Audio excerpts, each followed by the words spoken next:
चलिए भाई साहब रिवीजन चालू करते हैं अपन। कल हमने 33 तक किया था।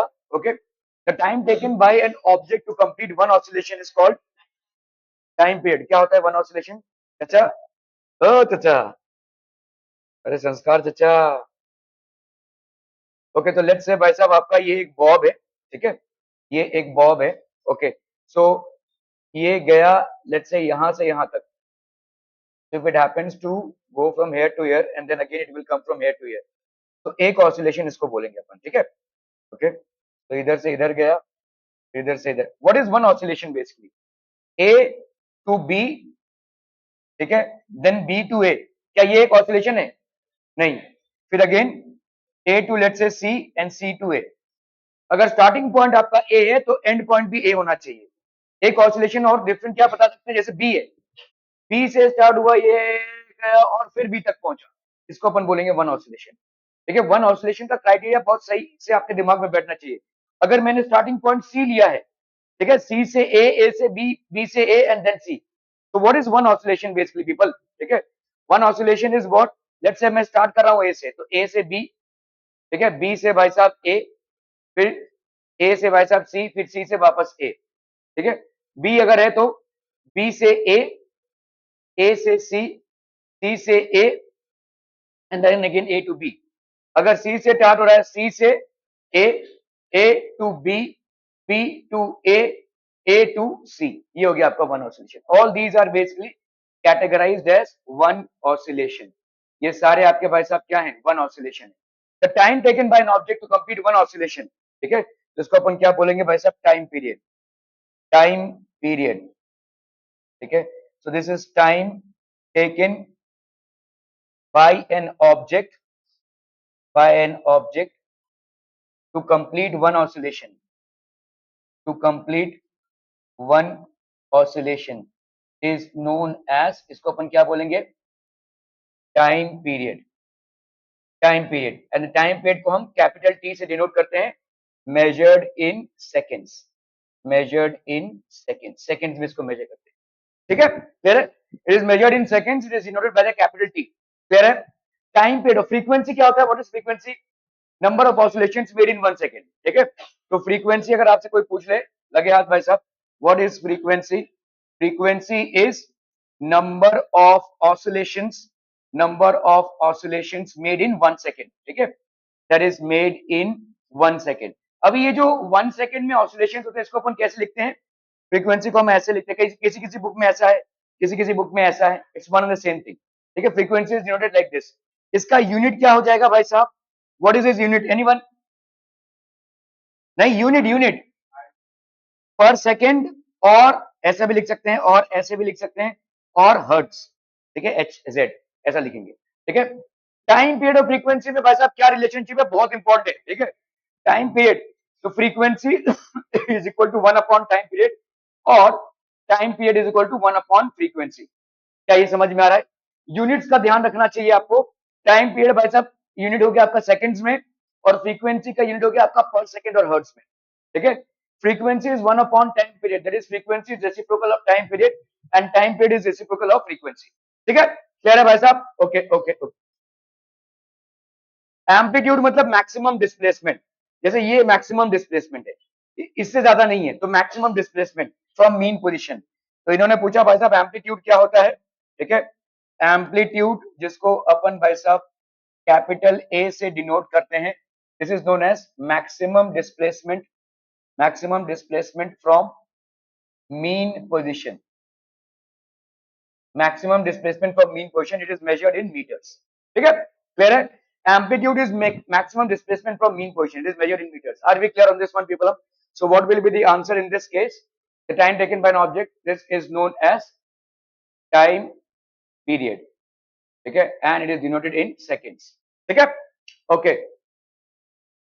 The precaution is observed in the use of antibiotics. Choose the तो एक एंटीबायोटिक मतलब समझते हैं आप, जब आप स्कूल सॉरी अपने डॉक्टर के पास जाते हैं किसी इलाज के लिए, तो they generally give you an antibiotic.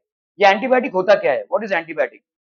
हाँ, नहीं नहीं नहीं, वो वैक्सीनेशन होता है। वीक नहीं है ये तगड़े हैं भाई साहब, ये फोर्स है, ठीक है। देखिए हमारे बॉडी में क्या होता है कि एंटीबायोटिक हम डालते हैं, जैसे कोई वायरस या बैक्टीरिया आया है, लेकिन ये वायरस या बैक्टीरिया किसी और के लिए खाना है, उसको अपन डालते हैं। कैप्सूल खोला है कभी आपने? कोई कैप्सूल देखा है? कैप्सूल खोला है, उसके अंदर क्या रहता है? डस्ट टाइप का रहता है, पाउडर रहता है। वो बेसिकली माइक्रो ऑर्गेनिजम्स हैं जो आपके अंदर डाले जा रहे हैं। These are micro organisms which are basically infuse inside you. तो ये आपका लिविंग ऑर्गेनिजम्स जा रहे हैं आपके अंदर। वो जो आप बोल रहे हो वो आपका वैक्सीनेशन है। जैसे अगर समझ लो मेरे को कोरोना का वैक्सीनेशन डाला है, तो इसका मतलब मेरे अंदर कोरोना के ही जर्म्स, वीक वाले जर्म्स डाले गए। जिस भी डिजीज का वैक्सीनेशन आपको लगता है, वहां पे डेड और वीक जर्म्स डाले जाते हैं। That is a different thing, वो वैक्सीनेशन का प्रोसेस है। ये क्यों होता है? क्योंकि एक बार जब बॉडी के अंदर वो आते हैं, तो बॉडी का इम्यून सिस्टम एंटीबॉडीज और एंटीजेंस रिलीज करता है और इनको पटक देता है। तो जैसे समझ लो कि तुम किसी के साथ लड़ रहे हो, और अगर तुमने उसको हरा दिया, तो तुमको आता है, तुमको दांव पेच आ गया अभी, right? If you get the same person in the opposition, you know how to defeat that person. इसी तरह से हमारे बॉडी में भी हमारे इम्यून सिस्टम को पता चल जाता है कि भाई साहब ये आया है, इसको ऐसे पटकना है। समझ में आ रहा है? ये that is a training. Vaccination आपकी बॉडी को ट्रेनिंग दिया जा रहा है, आपकी बॉडी ट्रेन हो रही है। समझ में आ रहा है? ये एक पर्टिकुलर डिजीज से डील करने के लिए। तो ज्यादा करके जितने भी आपके बॉडी में आपका वैक्सीनेशन हुआ है, क्या इसका मतलब क्या हो गया? क्या क्या फिर से वो वायरसेस नहीं आ रहे हैं? भाई वायरसेस तो एयर में है, सॉइल में है और वाटर में भी है, और इन तीनों चीजों से आपका रेगुलर कांटेक्ट हो रहा है। तो क्या आपको स्मॉल पॉक्स का वायरस आपके अंदर नहीं आ रहा है? क्या पोलियो का वायरस आपके अंदर नहीं आ रहा है? क्या बैक्टीरिया का वायरस आपके अंदर नहीं आ रहा? नहीं भाई साहब, हर समय इनका अटैक हो रहा है, लेकिन आपकी बॉडी ट्रेंड है इनको पटकने के लिए। समझ में आ रहा है? They are going to attack you at every any moment. कभी भी आएंगे भाई साहब। तुम एक सांस लेते हो, पता नहीं कितने मिलियन वायरसेस और बैक्टीरिया तुम्हारे अंदर जाते हैं, अनगिनत। ठीक है? तुम पानी पीते हो, उसमें कितने जाते हैं उसका कुछ हिसाब नहीं है। तो तुम्हारी बॉडी ट्रेन हो चुकी है इन सब डेडली डिजीजेस के अगेंस्ट, क्योंकि तुम्हारी बॉडी को आता है कि अगर ये इनकी एंट्री होती है तो उनको पटकना कैसे। समझ में आ रहा है? ये that is called vaccination. This is vaccination. ठीक है? लेकिन एंटीबायोटिक जो है वो वैक्सीनेशन से डिफरेंट है। When you are going to a doctor, the doctor gives you an antibiotic. Antibiotic मतलब आपके अंदर माइक्रो ऑर्गेनिज्म डाले जा रहे हैं, और ये माइक्रो ऑर्गेनिज्म तगड़े हैं, ये जाकर उन माइक्रो ऑर्गेनिज्म को खाएंगे। लेकिन क्योंकि आपकी बॉडी के अंदर माइक्रो ऑर्गेनिज्म आ रहे हैं, तो इनका भी एक इम्पैक्ट आएगा ना भाई साहब। तुम्हारे बॉडी में कोई भी फॉरेन एलिमेंट आता है, उसका एक इम्पैक्ट आएगा। जैसे तुम्हारे बॉडी में कोई भी माइक्रो ऑर्गेनिज्म आता है, तुम्हारी बॉडी एंटीबॉडीज और एंटीजेंस रिलीज करती है। आओ आओ, वेलकम वेलकम, ऐसा नहीं है। तुम्हारे बॉडी का ऐसा ऐसा फंक्शन नहीं है। जो ये देखो, समझ लो, इसको ऐसे समझो कि एक बैक्टीरिया या वायरस है ए, जो तुम्हारी बॉडी को नुकसान पहुंचा रहा है। तुम किसी डिजीज से गुजर रहे हो, डॉक्टर ने तुमको एक एंटीबॉडी दिया। ठीक है? एंटीबॉडी दिया, मेडिसिन दिया, तुमने इसको लिया। ये एंटीबॉडी में जो माइक्रो ऑर्गेनिजम्स हैं वो इनको खाएंगे। चलिए, ये तो खत्म होगा। लेकिन तुम्हारे बॉडी के लिए ये भी फॉरेन एलिमेंट है, और भाई साहब ये भी फॉरेन एलिमेंट है। तुम्हारा बॉडी जिस तरह से इससे लड़ेगा, उस तरह से इससे भी लड़ेगा। और इसी को हम बोलते हैं एंटीबॉडीज के साइड इफेक्ट्स। बोलते हैं ना, एंटीबॉडीज लिया तो उसके साइड इफेक्ट्स होंगे। तुमने अक्सर देखा रहेगा, अगर तुमको सर्दी जुकाम के लिए डॉक्टर एंटीबॉडीज देता है, तो साथ ही साथ लूज मोशन के भी टैबलेट्स देता है। ठीक है? क्योंकि ये जो एंटीबॉडीज है जो आप ले रहे हो, ठीक है, इसका एक साइड इफेक्ट ये होगा कि आपके बॉडी में लूज मोशन हो सकता है, गैस हो सकता है। ठीक है? ये सारे कॉम्प्लेक्सिटीज हो सकते हैं। इसीलिए आपके एंटीबॉडीज जो है वो बहुत प्रॉपरली देने चाहिए। मतलब कोई डॉक्टर हो जो प्रैक्टिस डॉक्टर, जिसको सर्टिफिकेट मिला हो, जो सर्टिफाइड डॉक्टर है, उसके कंसल्टेशन के बाद ही हमें एंटीबॉडीज देने चाहिए। देखो, आपको, आप अगर ऐसा समझ लो कि आपको सर्दी खांसी हुई थी एक टाइम पे, और डॉक्टर ने आपको एक मेडिसिन दिया था वैसा एंटीबॉडी, फिर से एक बार हो गया तो आप डॉक्टर के पास गए नहीं, आपने दुकान से एंटीबॉडीज ले लिया। ये गलत है। ठीक है? क्योंकि उसका जो असर होगा, उसका जो साइड इफेक्ट होगा, वो आप नहीं संभाल पाओगे मोस्ट ऑफ द टाइम्स। ठीक है? मैं आपको अपने जीवन का कुछ बता रहा हूँ। ठीक है? There was this person, I was in the hostel. तो हॉस्टल में हम थे भाई साहब। तो इस बंदे को पेट में बहुत कीड़े थे। You know what I mean. ठीक है? तो मेरे को ना एक सिरप का नाम मालूम था। मेरे किसी रिश्तेदार को मैंने वो पीते देखा था। वो एक छोटा सा सिरप आता था, उसका नाम मैं भूल गया हूँ। तो उसको ना एक बार में पूरा पीना पड़ता था, तो ये पीट के कीड़े साफ हो जाते थे। तो मैंने बोला कि यार मेडिसिन मिल से, चल लेके आता चले, एकदम कल तू ठीक हो जाएगा। इसने भाई साहब पी लिया। रात को कुछ 7-8 बजे उसने पिया, और लगभग 11 बजे उसकी हालत बहुत खराब हो गई और हॉस्टल में था मैं तो। उसकी हालत बहुत खराब हो गई, मतलब बहुत ही खराब हो गई। ऑलमोस्ट वो अनकॉन्शियस होता जा रहा था, उल्टी हो रही थी, ठीक है, बार-बार वॉशरूम जा रहा था और एकदम वीक हो गया। तो मैं उसको लेके गया डॉक्टर के पास। डॉक्टर ने बोला, "क्या कुछ बाहर से खाया था क्या?" मैंने बोला, "नहीं, हम तो हॉस्टल का ही खाते हैं।" "किसने जो खाया?" "मैंने भी वही खाया, बाकी सब लोगों ने भी वही खाया।" डॉक्टर बोला, "कुछ हुआ है, कुछ तो कुछ कुछ बहुत गड़बड़ हुआ है, इसको शायद हॉस्पिटलाइज़ करना पड़ेगा, इसकी हालत बहुत खराब है।" क्या क्या मैंने बोला, हाँ ये मेडिसिन दिया था। तो पागल है क्या भाई साहब, मैं क्या गधा हूँ यहाँ पे कि मेरे को सर्टिफाइड डॉक्टर बोला जा रहा है, तो ऐसे तो सब लोग वैसे मेडिसिन देंगे। मैंने बोला, अरे मेरे गांव में तो एक ने ये मेडिसिन लिया था, मेरे को ये नाम याद था तो मैंने उसको दे दिया। पर तेरे को ना पुलिस पकड़ के लेके जाएगी अगर मालूम चला तो, अगर इसको कल कुछ हो जाता ना तू रिस्पॉन्सिबल हो जाएगा, मर्डर है ये। मैंने बोला क्यों, मैं तो उसको अच्छे के लिए बोल रहा हूँ। बोला एंटीबॉडीज आप दे ही नहीं सकते हैं, जो एंटीबॉडी किसी और पे काम करती है वो एंटीबॉडी तुम पे काम नहीं करेगी, उल्टा असर हो जाएगा। ये जो पेशेंट है इसको बहुत सीवियर गैस्ट्रिक है और अभी जो तुमने दवाई इसको दी है इसकी वजह से इसके अंदर इतना गैस हो गया है कि ये सर पे चढ़ गया ऑलमोस्ट।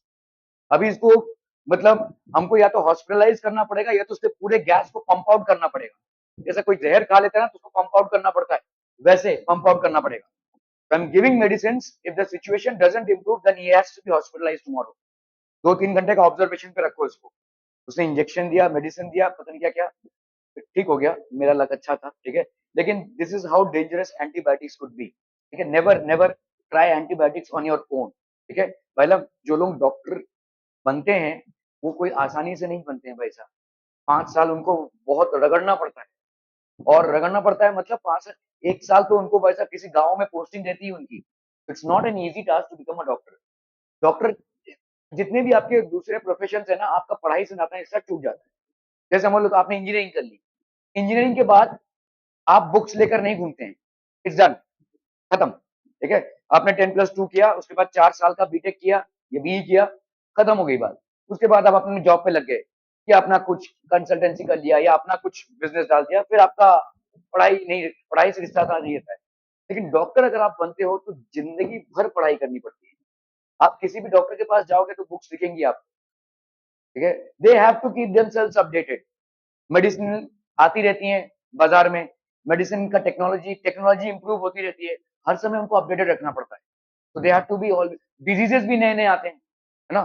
तो डिजीजेस का जो इलाज का जो प्रक्रिया है उसको भी they have to always keep themselves updated. वो स्टडीज जो है वो खत्म नहीं होती उनकी लाइफ। ये एक ऐसा प्रोफेशन है, ठीक है। So you have to do a lot of studies in order to be a doctor, ठीक है। और अगर आप गलत इलाज करते हो तो आपका लाइसेंस कैंसिल हो सकता है।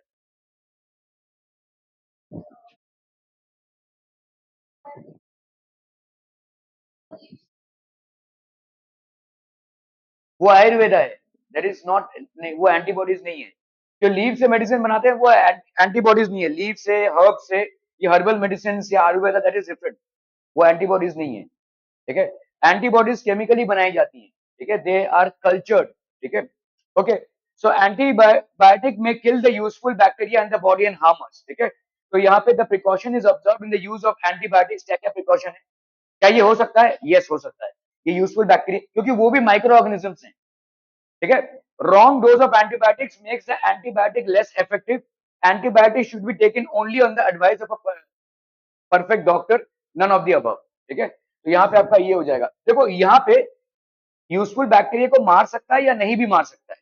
हो सकता है कोई एंटीबायोटिक हो जो हमारे अंदर यूजफुल बैक्टीरिया को मारे या ना मारे। Incorrect, oh sorry, incorrect choose करना है ना, ओके। तो antibiotic should be taken only on the advice of a perfect doctor, ये करेक्ट है भाई साहब, ठीक है। Wrong dose of antibiotics makes antibiotics less effective. Antibiotic may kill the useful bacteria in the body and harm us. तो सबके सब correct ही हैं, नन ऑफ द अबव हो जाएगा, ठीक है। All of them are correct, it will be none of the above, ठीक है। क्लियर है, okay. Number of sex chromosomes in human kidney cell is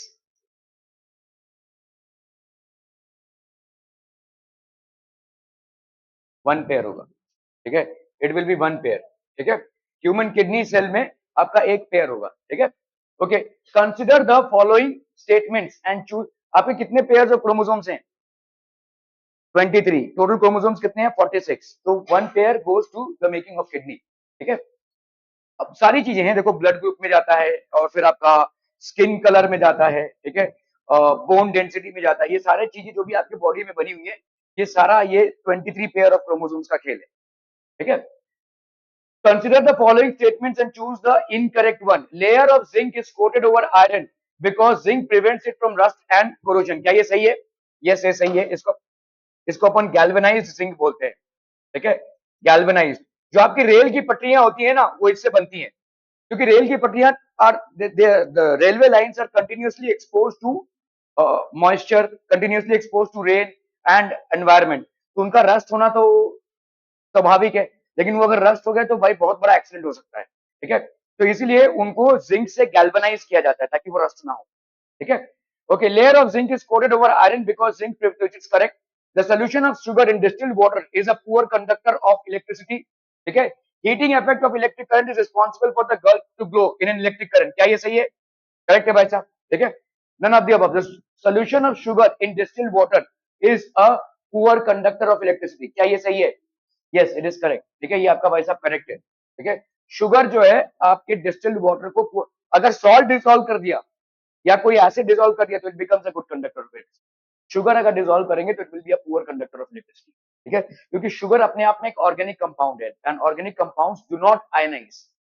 sugar एक ऑर्गेनिक कंपाउंड है। किससे बनता है शुगर? शुगर केन से बनता है।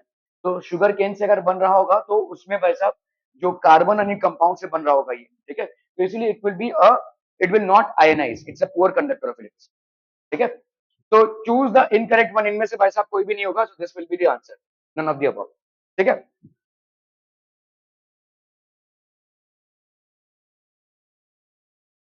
टैप वाटर डिपेंड करता है, टैप वाटर आप कहां से ला रहे हैं, वो कितना प्योर है या कितना इम्प्योर है, ठीक है। टैप वाटर में इम्प्योरिटी के कंटेंट पे डिपेंड करता है। आपने अगर सॉल्ट मिलाया है तो देखो सॉल्ट होता क्या है, अगर मैं सॉल्ट वाटर की बात करूं तो ये सॉल्ट वाटर है। सॉल्ट वाटर में होता क्या है भाई साहब, सॉल्ट होता है NaCl, ये भाई साहब क्या हो जाएगा Na+ और Cl-।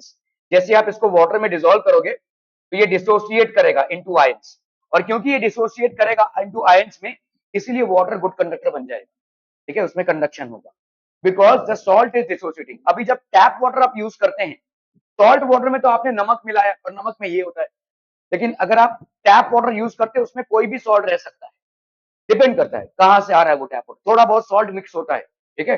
तो टैप वाटर जो होता है वो डिपेंड करता है कितना इम्प्योरिटी है, जितना ज्यादा इम्प्योरिटी रहेगा उतना ज्यादा उसके कंडक्शन की पॉसिबिलिटीज रहेगी। तो टैप वाटर को और किसी और के साथ हम कंपेयर नहीं कर सकते, लेकिन इतना बोल सकते हैं कि डिस्टिल्ड वाटर आपका गुड कंडक्टर नहीं होगा, लेकिन tap water will conduct electricity. Why? Because it will have some dissolved salts, ठीक है, and salts dissociate into water into ions. Salt dissociate in water into ions because of which there would be conduction of electricity. बहुत उबासी आ रही है आपको, बहुत बढ़िया, okay. When rays of light diverging from a point after reflection or refraction appear to diverge from another point, then the image so formed is कैसे virtual हो जाएगा? देखो समझ लो कि भाई साहब आपका ये एक मिरर है, ठीक है, ये एक मिरर है और भाई साहब यहाँ पे लेट्स से ये एक पॉइंट है, एक कोई ऑब्जेक्ट है, ठीक है, इस ऑब्जेक्ट से भाई साहब ऐसे रेज निकल रहे हैं और ये रिफ्लेक्ट होंगे भाई साहब, तो ये समझ लो ये रिफ्लेक्ट हो गया ऐसे और ये भाई साहब रिफ्लेक्ट हो गया ऐसे, तो they are basically converging at one point. ये समझ लो भाई साहब ये कन्वर्ज हो रहे हैं, ठीक है। ये आपका भाई साहब क्या हो जाएगा, let's say it is object और ये हो गया आपका इमेज, समझ में आ रहा है? यहाँ पे लेट्स से आप इसको देख रहे हैं ठीक है। So when rays of light diverging from, ये देखो रेज ऑफ लाइट है डाइवर्जिंग, डाइवर्ज हो रहे from one point after reflection, ये रिफ्लेक्शन हुआ भाई साहब, आफ्टर रिफ्लेक्शन और रिफ्रैक्शन, तो आफ्टर रिफ्लेक्शन भाई साहब ये तो ये आ रहा है, तो ये एक वर्चुअल इमेज बन गया। हम जब भी अपने आप को किसी शीशे में देखते हैं तो यही हो रहा है बेसिकली, हमारा हर समय एक वर्चुअल इमेज फॉर्म हो रहा है, ठीक है। They appear to diverge from another point, ऐसा लग रहा है कि भाई साहब यहां से डाइवर्ज होते हुए आ रहे हैं, they appear to diverge from a point behind the mirror, ठीक है। Then the image so form is called as what type of image? Virtual image हो जाएगा, ठीक है, clear? It is not a real image. Which of the following are used to study the growth of fetus inside a mother's womb? एक बच्चे की जो परवरिश हो रही है उसके माँ के पेट में, तो इसके स्टडी के लिए बहुत जरूरी है स्टडी होना, ठीक है, क्योंकि वो हेल्थ को डिटरमिन करना ही पड़ेगा। रेडियो वेव्स हम नहीं यूज कर सकते, ठीक है, उससे कुछ फायदा नहीं होगा, ठीक है। एक्स रेज नहीं यूज कर सकते क्योंकि एक्स रेज बच्चे को हार्म करेगा, उसके ब्रेन में इफेक्ट हो सकता है, ठीक है। X rays are actually radioactive rays, we can not use them. Sound waves we can not, we can use infrared waves. Infrared waves कौन से वेव्स होते हैं? जिनकी फ्रीक्वेंसी 20,000 हर्ट्ज से ज्यादा हो, है ना, 20,000 हर्ट्ज से जिनकी फ्रीक्वेंसी ज्यादा हो, ऐसे रेज को अपन क्या बोलते हैं भाई साहब? Infrared waves. ये वेव्स जाते हैं पेट में और एक इमेजिंग होती है जिसको हम अल्ट्रासाउंड बोलते हैं, ठीक है। This is known as ultrasound. Ultrasound से आप इसको पता कर सकते हैं क्योंकि ये बच्चे को हार्म नहीं करेंगे, this is not going to hamper, इसमें कोई चार्ज नहीं होता है, ठीक है। These are just rays and they give a picture of the development of the child, ठीक है, they are not going to harm on the brain. X rays आप नहीं यूज कर सकते। एक्स रे जैसे कोई अडल्ट है समझ लो, अगर आपका फ्रैक्चर हुआ है, जैसे हुआ है आपका, ठीक है, आपका एक्सरे हुआ है, तो इनका जैसे एक्सरे हुआ है, ये टॉलरेट कर सकते हैं एक्सरे को, समझ में आ रहा है? Once you are a grown up person, ठीक है, तो आपका हड्डी उड्डी कुछ भी फ्रैक्चर होता है तो आप एक्सरे को टॉलरेट कर सकते हैं, बच्चे एक्सरे को टॉलरेट नहीं कर पाएंगे, ठीक है, वो फीटस है, इट्स वेरी कोमल जिसको हम बोलते हैं, तो उसमें अगर हम एक्सरेज करेंगे तो उसके ब्रेन को इफेक्ट कर सकता है, that's the reason we do not use it, ठीक है। किसी अडल्ट, अडल्ट भी नहीं, आप मतलब वंस यू बेसिकली क्रॉस 6 और 7 years ऑफ एज, उसमें हम एक्सरे को यूज कर सकते हैं आपके बॉडी पार्ट्स को स्टडी करने के लिए, but not at this stage when the fetus is getting developed inside the mother's womb.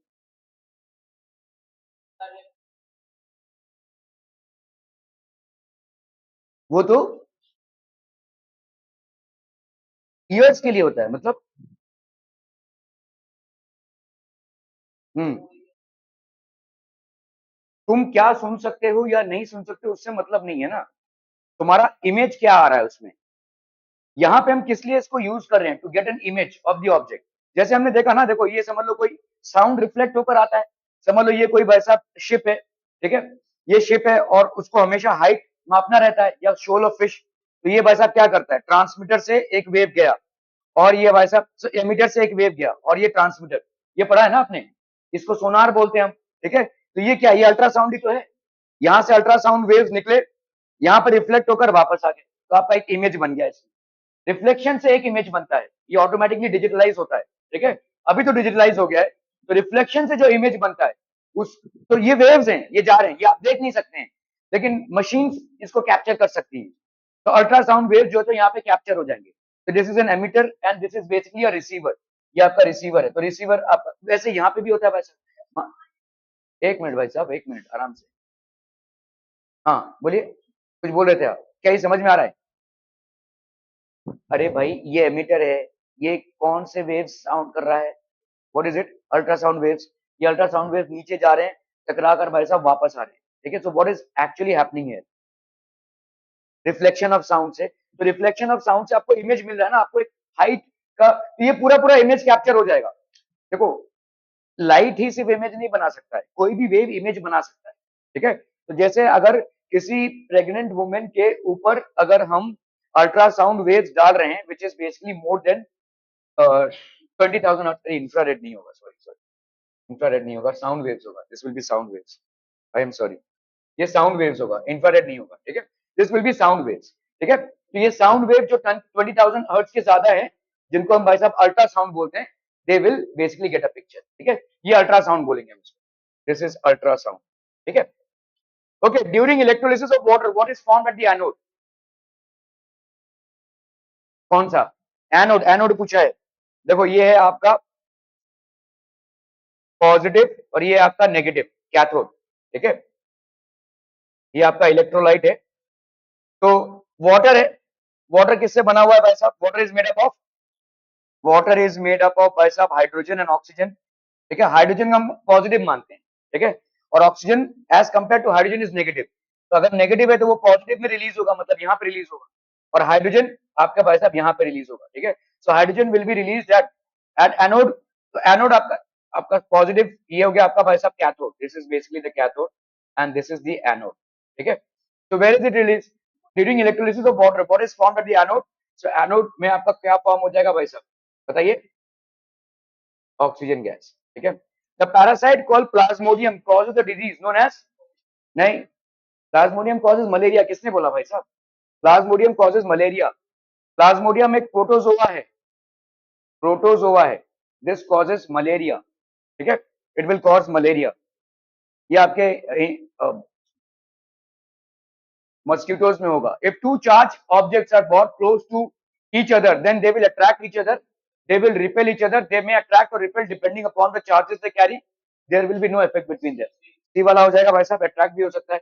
अगर आपका भाई साहब यहाँ पे,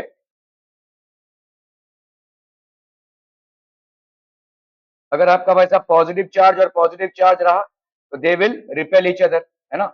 अगर पॉजिटिव रहा और नेगेटिव रहा तो they will attract each other, ठीक है। Okay, micro organisms that cause diseases are also known as pathogens fungi, ये हमने किया था ना, पैथोजेंस, ठीक है, ये आपका भाई साहब पैथोजेंस होगा, ठीक है। सारे फंगाई डिजीजेस कॉज नहीं करते हैं, ठीक है। ओके, एंटीजेंस, और ये तो हमारे बॉडी में रिलीज होती है, और माइक्रोब्स, माइक्रोब्स में आपका हार्मफुल भी आ गया और यूजफुल भी आ गया। तो pathogens, micro organisms that cause diseases are known as pathogens, ठीक है, क्लियर है। Disease causing micro organisms are known as pathogens.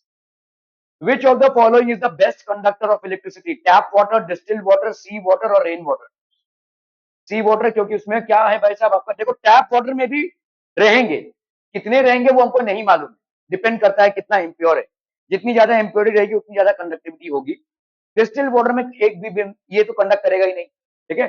आपका रेन वाटर, रेन वाटर में हम नहीं बोल सकते, डिपेंड करता है कब रेन हो रहा है, लेकिन हम सी वाटर को बोल सकते हैं it's a good conductor because it will have higher amounts of NaCl dissolve in it. NaCl भाई साहब सॉल्ट होगा, this will have Na plus and Cl minus. आपने अगर देखा रहेगा आपके कार के बैटरीज में या इन्वर्टर के बैटरीज में डिस्टिल्ड वाटर डाला जाता है। डिस्टिल्ड वाटर आपको किसी भी हार्डवेयर की दुकान में मिलता है, ऐसा बॉटल होता है। डिस्टिल्ड वाटर क्यों डाला जाता है? ताकि शॉर्ट सर्किट ना हो जाए, क्योंकि अगर बैटरी में वो पानी डालेंगे तो वो शॉर्ट सर्किट हो जाएगा, ठीक है, वो कूलेंट के हिसाब से काम नहीं करेगा, फिर शॉर्ट सर्किट हो जाएगा, ठीक है, दैट इज द रीजन यहाँ पे हम डिस्टिल्ड वाटर डालते हैं।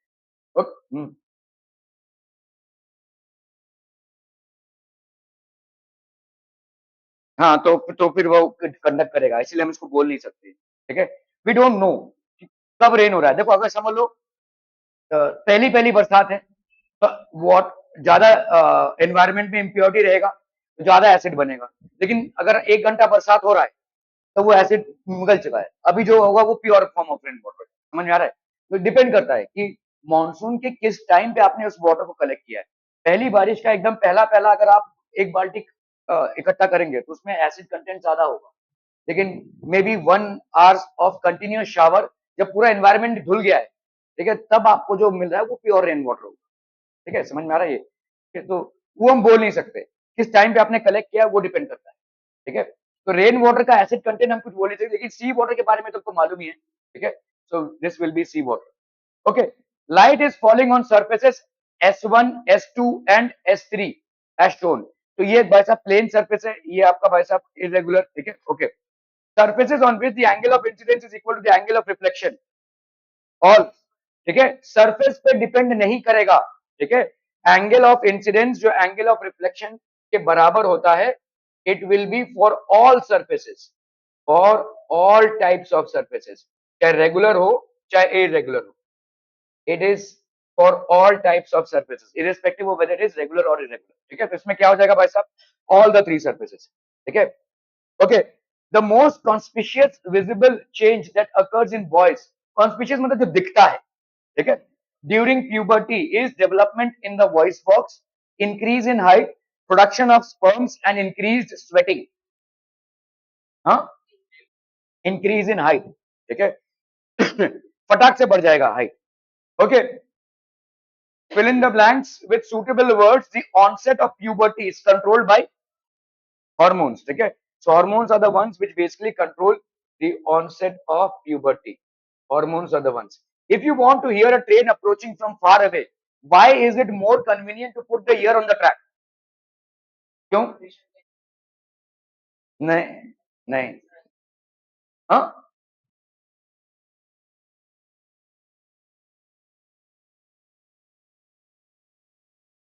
नहीं, देखो आप अगर किसी ट्रेन को सुनने की कोशिश कर रहे हैं, ये आपका भाई साहब ट्रैक है, तो यहाँ पे एयर से आ रहा है और यहाँ पे भाई साहब एक मेटल से आ रहा है, ठीक है।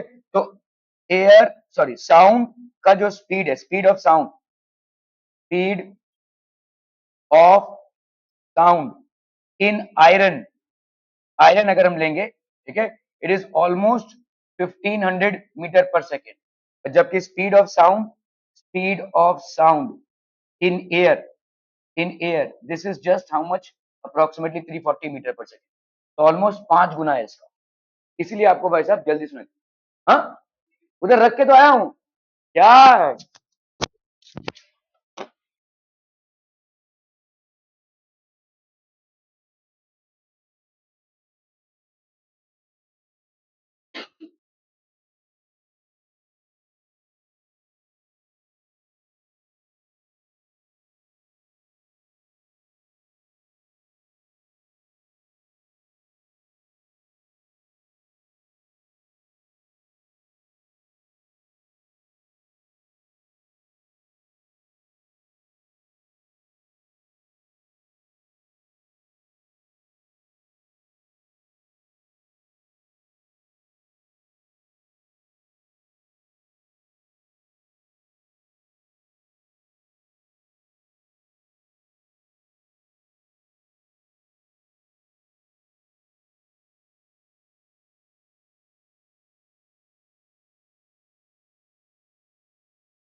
इसका रीजन क्या है भाई साहब? Speed of sound in iron is more than the speed of sound in air, समझ में आ रहा है? इसलिए आपको ये सुनाई देगा। Okay, in which of the following human disease are caused, क्या, in which of the following human disease are caused by bacteria? All of them, ठीक है। टाइफाइड भी बैक्टीरियल डिजीज है, कॉलेरा भी बैक्टीरियल डिजीज है, ट्यूबरकुलोसिस भी, so this will be all of the above, ठीक है। ये सब के सब बैक्टीरियल डिजीजेज है। AIDS can spread from an infected person to another person through sharing food, no. Sharing comb, no. Blood transfusion, yes. ठीक है। Mosquito bite, no. अगर एक मस्कीटो एक एड्स पेशेंट को बाइट करता है और किसी दूसरे पर्सन को बाइट करता है, no, it will not be transfer, ठीक है, ये ट्रांसफर नहीं होगा, ठीक है। तो this blood transfusion is one thing that will happen, ठीक है। ओके, ब्लड ट्रांसफ्यूजन मतलब समझते हैं ना? ब्लड मतलब जब हम किसी का ऑपरेशन कर रहे हैं तो एक एक इंसान से दूसरे इंसान में ब्लड को ट्रांसफ्यूज करते हैं अगर खून की रिक्वायरमेंट होती है तो, ठीक है। Okay, observe the following figure, plane mirror है भाई साहब, 25 डिग्री का angle, find the angle between the incident ray and the reflected ray. यहाँ पे क्या हो जाएगा बोलो? दिस विल बी, ये तो 90 होगा ना भाई, ठीक है, ये वाला एंगल कितना होगा? 90। तो ध्यान दो, ये वाला 25 है तो ये वाला कितना होगा? 90 माइनस 25, दैट्स हाउ मच? 65, ठीक है। तो अगर एंगल ऑफ इंसिडेंस आपका 65 है तो एंगल ऑफ रिफ्लेक्शन कितना हो जाएगा? 65, ठीक है। सो इंसिडेंट रे और रिफ्लेक्टेड रे, ये आपका इंसिडेंट रे, ये आपका रिफ्लेक्टेड रे, इन दोनों के बीच में एंगल कितना बन रहा है? 130, ठीक है। 65 plus 65, this will B 65 plus 65, that is 130। Between the incident ray and the reflected ray, the angle that gets formed is of 130 degrees. Are we clear on this one, people? समझ में आता? Okay okay okay. Frequency of oscillations is the number of oscillations per minute, the number of oscillations per second, the number of oscillations per hour, none of these. The number of oscillations per second. अभी हमने study किया भाई साहब, frequency क्या होता है 1/t, जिसको अपन क्या बोलते हैं number of oscillations, number of oscillations पर सेकेंड. ठीक है, नंबर ऑफ ऑसिलेशंस पर second. Okay, when electrodes are immersed in water, electricity is passed, the bubbles formed by the negative terminal is actually, negative terminal में कौन होगा hydrogen gas. ठीक है, it will B hydrogen gas. Negative terminal मतलब आपका cathode हो गया. ठीक है, an object situated at a distance of 10 centimeter in front of a plane mirror, the distance of the image from the mirror would be 10 centimeter. आप देखोगे जैसे जैसे आप किसी मिरर के पास आते जाते हो आपका इमेज भी पास आते जाता है, जैसे जैसे आप दूर जाते जाते हो तो आपका इमेज भी मिरर से दूर जाता रहता है. तो इसका मतलब क्या हो रहा है, object distance is equal to image distance for a plane mirror. For a plane mirror, for a plane mirror, object distance is equal to image distance. समझ में आ रहा है भाई साहब? ये the image distance of image will be 10 centimeter. Suggest a suitable word for the following statements. Chemicals added to food to prevent the growth of microorganisms. Preservative बोल सकते हैं हम इसको. ठीक है, this is preservatives. Okay. If 125 oscillations are produced in 5 seconds, what is the frequency?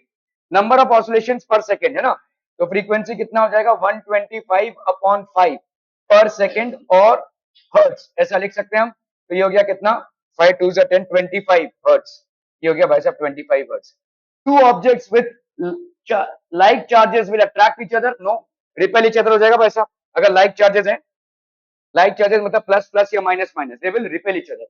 What charge does a glass rod acquire on being rubbed with silk cloth?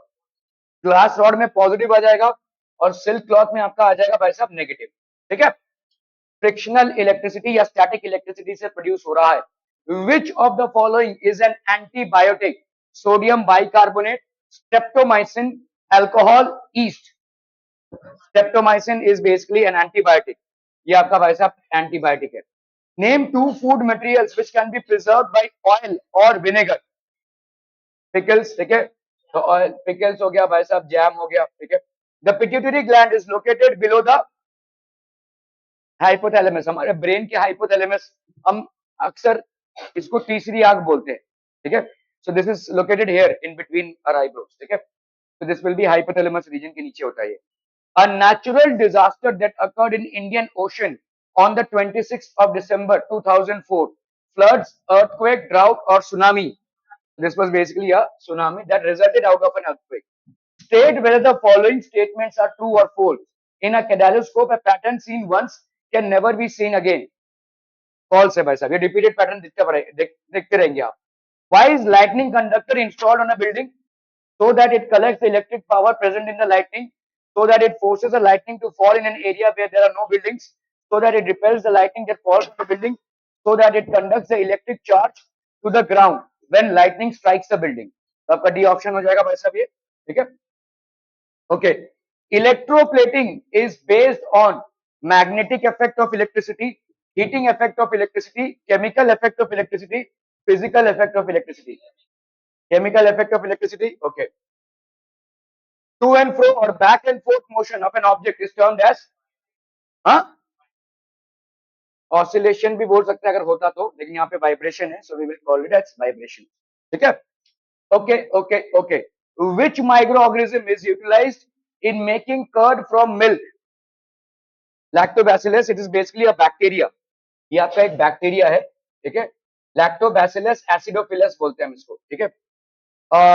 State whether the following are true or false. Tremors on the earth can also be caused by the eruption of a volcano. True हो सकता है भाई साहब ये. ठीक है. Which of the following part on the earth is made up of molten iron? Mantle, inner core, outer core, crust. It will be mantle. Two charged objects are brought close to each other. Choose the most appropriate statement from the following options. They may attract, they may repel, they may attract or repel depending upon the type of charges they carry. There will be no effect. See, they may attract or repel depending upon the charges that they carry. Okay, that would be it from my end.